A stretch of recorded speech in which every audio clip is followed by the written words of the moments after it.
Hello, everyone. Happy Thursday. All right.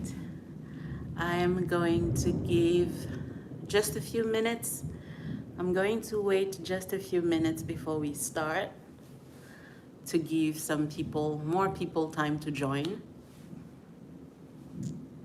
So if you're watching this after the live, we're just gonna wait a minute or two just to give a chance for more people to join because YouTube takes a few minutes to let everyone know, to send out notifications that we are connected. So, but in the meantime, how was your day?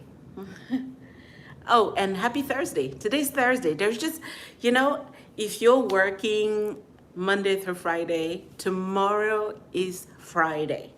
If you're like me, working Monday through Friday, tomorrow is Friday. It's the last day of the week. We just have to push through, and it's almost the weekend. The weekend is here. Oh, by the way, it's raining. I don't know if you can hear the thunder, but it is raining in Houston, Texas, and it's raining pretty heavily. Sometimes when it rains, the electricity goes out. And if the electricity goes out, if we get cut off, it's because the electricity went out. And I'm just not going to try to reconnect. We'll just meet again tomorrow at the same time. 7 p.m. Houston time, okay? Because when the electricity goes out, it doesn't last very long, but the internet takes a while to come back. So if we get disconnected because of the rain, we'll see each other tomorrow, okay? Very good. So how was your day? Let me know in the comment section how your day was, even if it's later after the live. I still want to know how your day went. Mine was quite eventful, actually. We'll talk about it more tomorrow, but I woke up today to a car that did not start. My car did not start this morning, so I called a roadside assistant and to jumpstart the car, and then he said, you know, you need a new battery. And I called the mechanic because I have a friend who's a mechanic, and he's the one that takes care of my car. My car is over 20 years old. He's the one that takes care of my car. And I took it to him, and he said that I do need a new battery. So that's what happened. Hello. Welcome. I was just saying that I woke up this morning to a car that wasn't turning on. Anyway, but we'll talk more about it tomorrow. That's for tomorrow. So, but today, how was your day? I live in Houston, Texas. Where are you from? Where do you live? Let me know. Okay, and also any dinner plans? Any dinner plans? I cooked yesterday, and today is the 23rd. So that's about the end of the month. So we are beginning the last week of the month. And if you don't know me, I'm gonna get back to the last week of the month. But hi, my name is Sikolo, and I created the Solo Budget channel because I live on one income, and out of that one income I have to pay for absolutely everything. I cover all the bills, all of my bills. Out of that one income, I also cover the expenses of people who live in other countries. So that one income has to do quite a lot. It has to be able to stretch. And it's my reality, but I also know that it's the reality of a lot of people. And being the way that the economy is, it's very stressful to be in that position. So that's why I created this channel. I am not somebody who knows a lot. I don't want to present myself as a guru because I am not. But I found in my struggle that if I struggle alone, then I probably won't succeed, and it's just going to be more stressful. And I thought, out in the world, out in the internet, in the web, there are people who have a lot more experience than me and who can provide advice that I can use, that we can share, and that we can help each other. So that's why the solo budget exists for those people who only have one income, a small income, and it needs to stretch and cover quite a lot. I don't know, there is a thing here that I want to remove, but I don't know how. Okay. All right, let's continue. So that's why I created the solo budget. And when it comes to, budgeting for food, I have a video on my channel, my very first video. I posted 3 weeks ago, my first video. And in that video, I talk about how I live on $66 a month on food. Well, this is almost the end of the month. We have 1 week left, and that's that time of the month where there isn't much money left. Sometimes, unfortunately, hi, Aileen, Scarlett.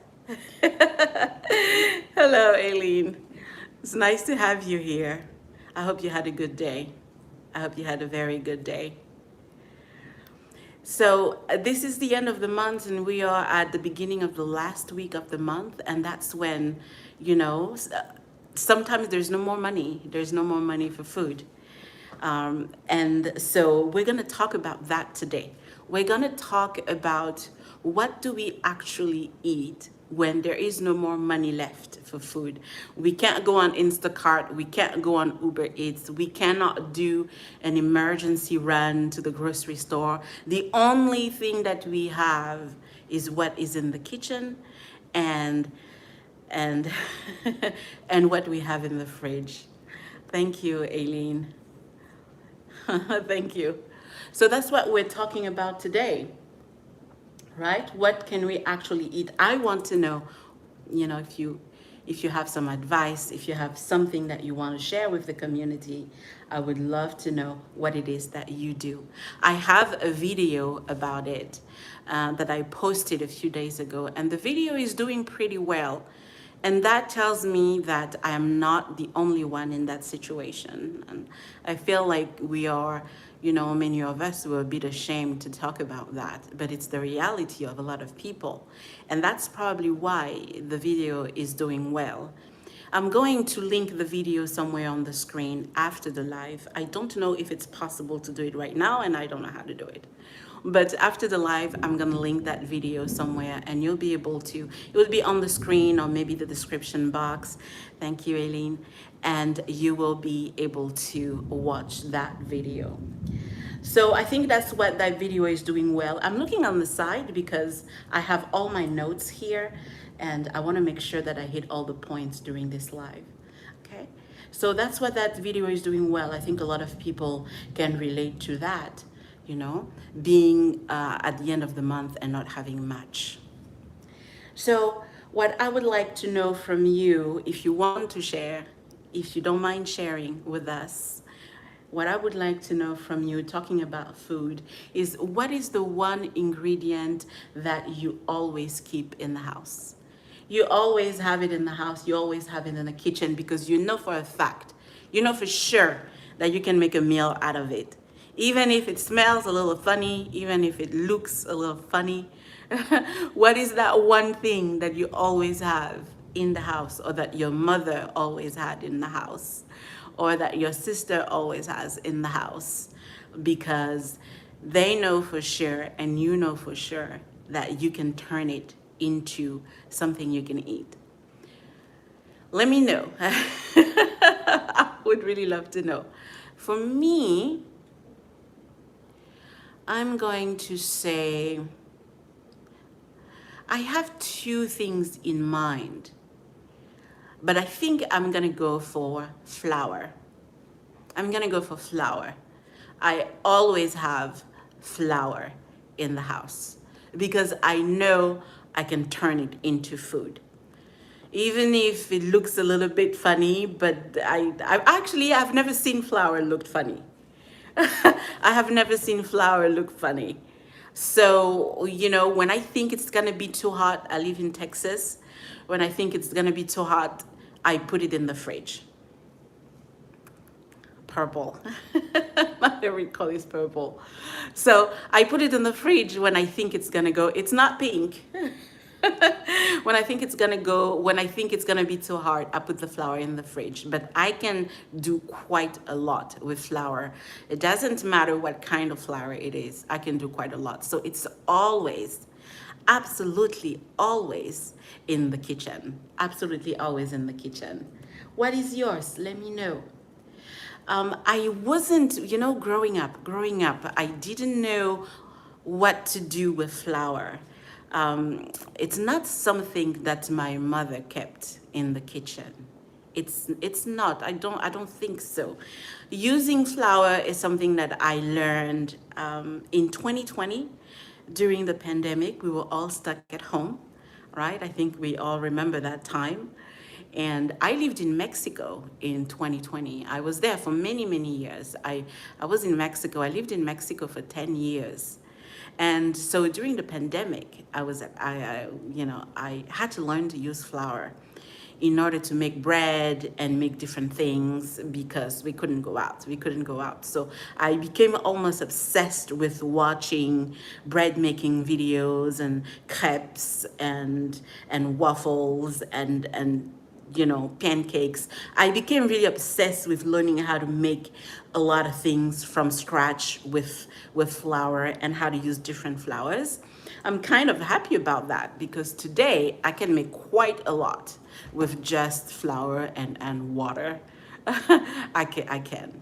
So that's something that I will always have in the kitchen. Always, always, always have in the kitchen.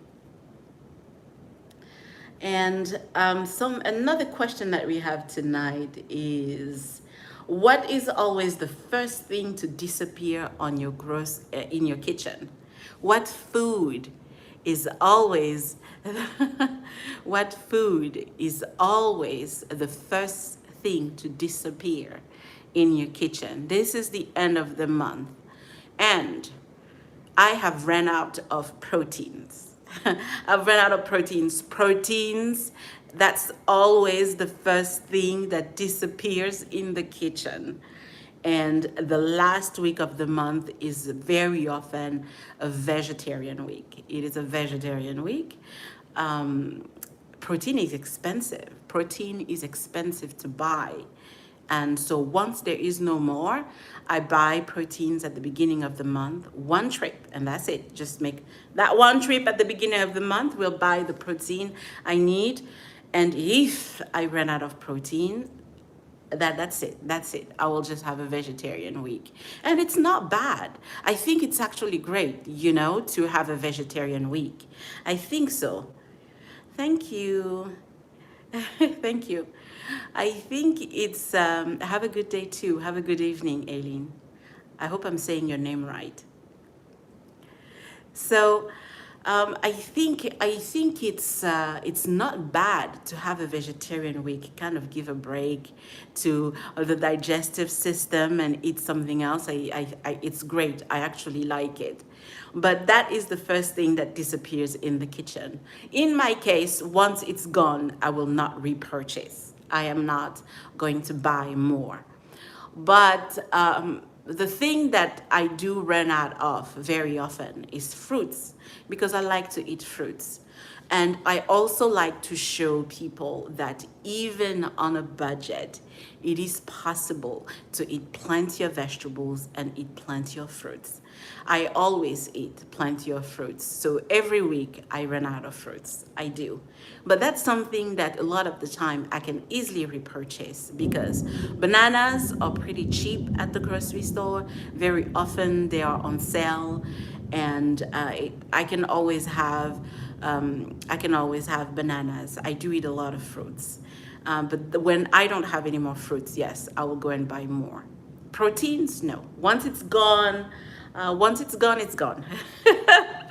Once it's gone, it is gone. But let me know what's in your kitchen. What is the first food in your kitchen that's the first to go? Like, there's no more. right? And you have to wait for the next paycheck to be able to buy more. Which one is it? And also let me know what you're having for dinner. For me, yesterday I cooked and I actually filmed it. I filmed it and it's going to be a video that will be on my channel very soon. And I made yesterday a dish that has mostly cabbage. It has mostly cabbage. I had a head of cabbage. I always have a head of cabbage in the house. I always do because it helps. It helps. I've learned to eat cabbage here in the US. It's not something that I ate back home, but I do eat it now. And I made a dish made of mostly cabbage, and it also has some fish in it. So it's got quite a lot of proteins, and it was very good. It was very good. I love spices, and I put a lot of spices in it, and it's very good. So I don't like to cook. I'm not somebody who loves to cook. I cook once a week most of the time on Sunday, and I make enough to eat Monday through Friday. I just put it in a box and I take the bus to work every day. And so I have enough to eat until about Sunday. I have plenty to eat until Sunday. That's what I made today. I don't want to give all the details away because the video has been shot and I just have to edit it and it will be up on my channel. You'll be able to see it, but it is, do we call it a struggle meal? I don't call it a struggle meal because there's fish in it, and fish is definitely not something that's part of a struggle meal. I don't know, unless you live on an island. But it was pretty good, and you'll see the video on my channel pretty soon. So that's for dinner. That's my dinner. What are you guys gonna have for dinner tonight? Or are you going to order something, or are you going to cook something? So talking about food, what is one food that you'll never throw away because you know you can still make something with it? A food that you will never throw away because you know you can still make food with it. And if I'm looking down here, it's because my computer is here and I have all the questions here. So it's just kind of to help me gather my thoughts so that I don't just ramble. I don't just, is it ramble? Yeah. I think that's the word. I think that's the word. Okay. So what is that food? For some people, it might be potatoes. I think that for some of my friends, it would be potatoes. I have some friends who eat that a lot. But for me, I think it's going to be something that I would never throw away. I think it's going to be bread. I think for me, it's going to be bread. If I have bread in the house, I won't throw it away. I will not throw it away, even if it's stale bread. I will not throw it away. I'll keep it in the fridge. I will put it in the freezer. I will not throw bread away because something can always be made with it. Something can always be made. You can run the bread and the water real fast. Well, you don't want to soak the bread, but you can run it under water real fast and then stick it in the oven a few minutes, 5-7 minutes, and then the bread is fresh again. And then it's fresh again. You can make croutons, you can, for salads and different things. When I went to see my mother last summer, she had some old bread in the house and she put it in the